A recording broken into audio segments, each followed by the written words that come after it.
Hello, welcome back, welcome back, welcome back. As you know, the month of October, we're not just talking about breast cancer awareness, but I did promise you that we were doing a health and wellness series.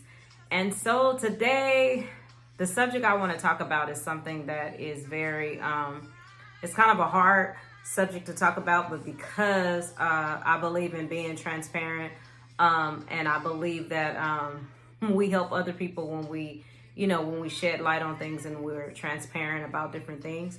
And the subject is actually mental health.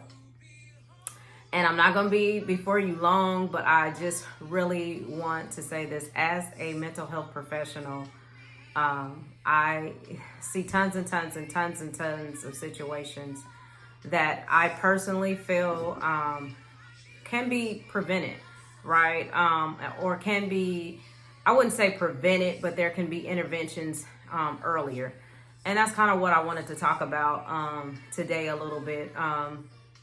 In my own personal experience, I've dealt with several people outside of the practice, just in my personal life, that at the time where I was kind of experiencing the things with them, I didn't necessarily, sometimes we spiritualize things and it's like, oh, that's a spirit. This person got a spirit on them. And you kind of get to the point to where you think you can kind of just battle and wage war against a particular spirit and, calling it out, casting it out, laying hands, go through the whole 9 yards.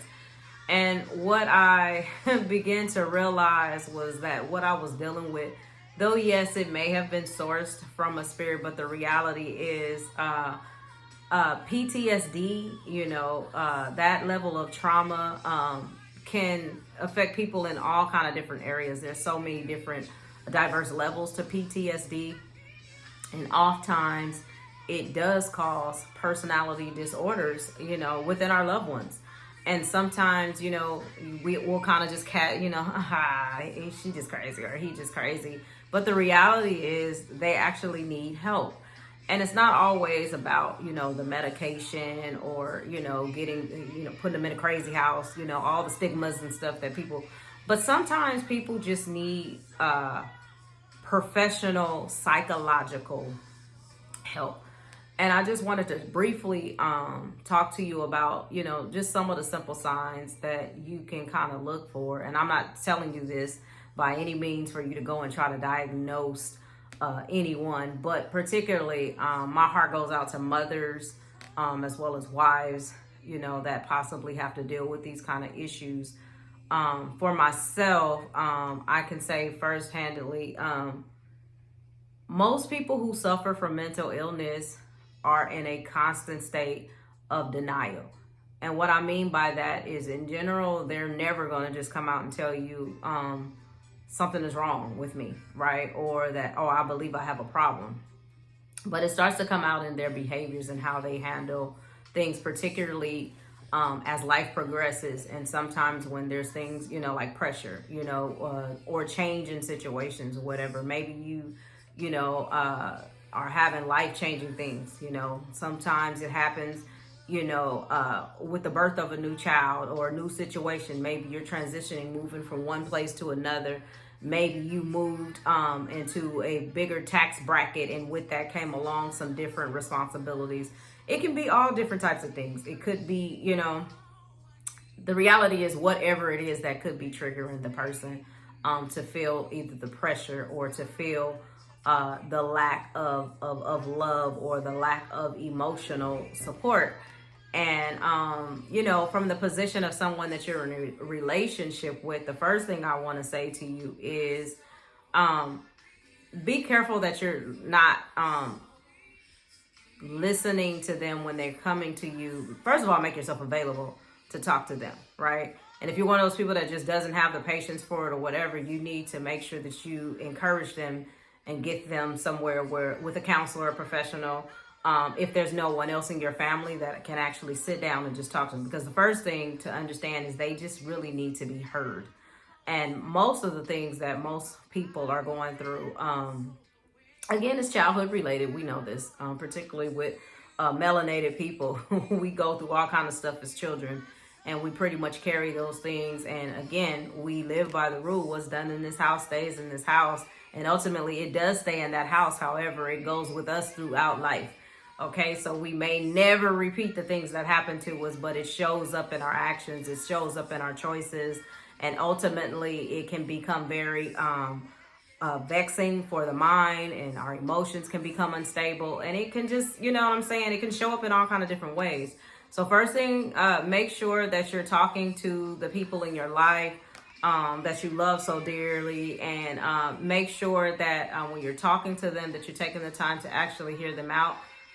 Make sure that you're listening from a place of actually trying to hear them. Don't even worry about giving them a rebuttal or giving them a solution or giving them an answer. Just really learn how to just listen.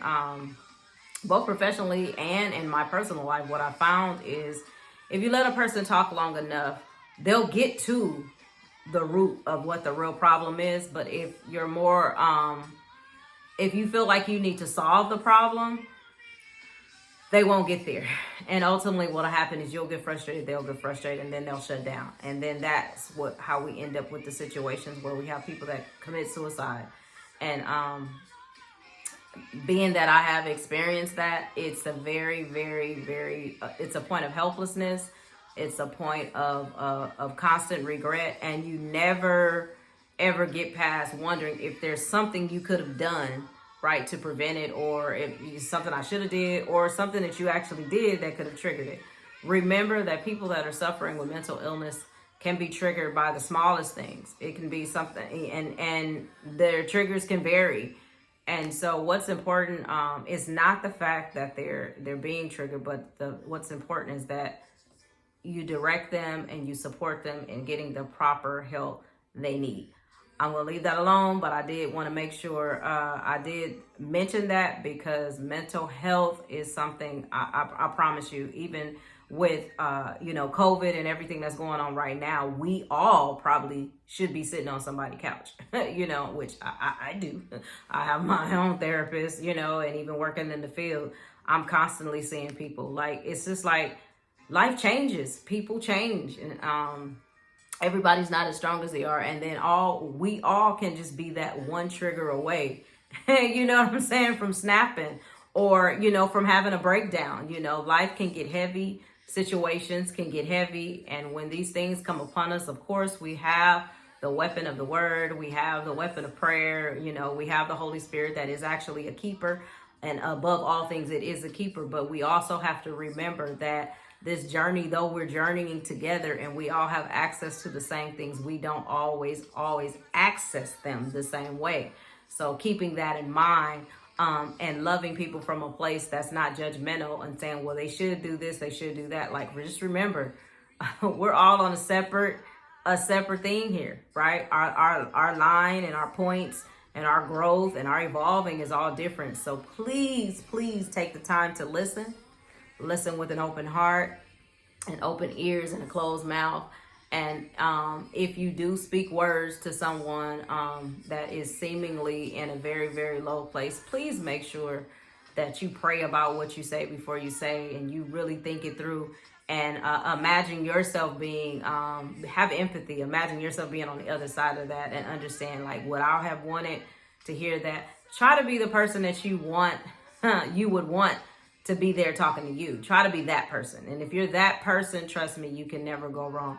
Okay, so I'm kind of going to put two things in one video to make sure I get this out, because there's some other important information. So again, as I always say, we went from within, and our overall health and wellness actually deals with our mind, our spirit, and our physical body. So everything is kind of, it goes all together, what we think and whatever. But what we also need to understand is that what we eat can actually affect what we think and how we feel as well.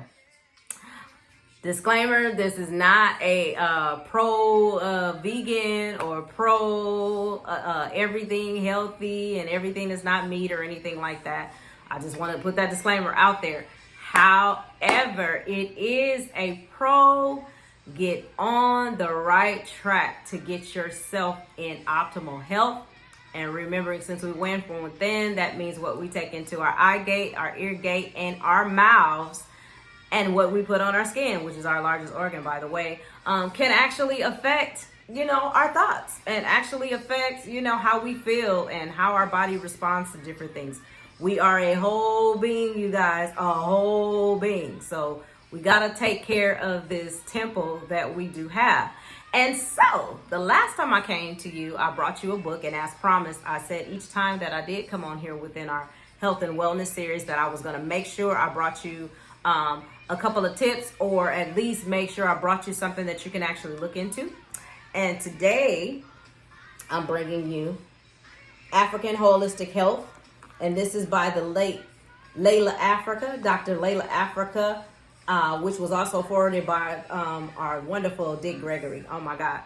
There are so many wonderful men and women out there who have taken the time to dedicate their lives, literally their entire lives, to what? Educating us about our health, how we should be caring for our bodies inside and out, what we should be taking in. This book right here is a major gem. I've had it for about 2 years because that's kind of when I started my journey of wanting to go actual deeper, right, and understand, every element of my health. So far, I've gotten quite a few tips, just to name a few, understanding, what's alkaline and what's acidic, how we should be eating, foods in their seasons, understanding the effects that actual eating meat, right, has on our bodies or whatever. And again, I'm not pushing you to become vegan. Obviously, that's not for everybody. However, we do need to get to a very good consumption level to where we're eating less meat and more fruits. I say fruit first, and vegetables, so that we can maintain the optimum health. There's also information in regards to proper herbs, how to take them, how to create our meals, what things we should be pairing our meals together, what should actually be on our plate, and eating as a melanated person versus eating the American or European diet that we've kind of taken on. Again, I am an advocate for you having pro-choice. I am also an advocate for education. Not necessarily institutionalization, but education. So however you can get the truth, right? Apply it and get your life right. So that's really all I have for today. I'll put this up close again just to make sure that you can see it. Go out and grab it. I believe they actually have this one on Amazon. We actually went to a conference when we actually bought the book, and they actually had it. But again, check Amazon, check Barnes & Noble. I'm sure if you Google it, you can find it. But that's all that I have for you today. Come on, guys. Let's get it right. Let's get it tight. Let's get it right. And let's live a prosperous, healthy, and wealthy life. I love you to life. Remember, we win from within, and have a wonderful day until next time.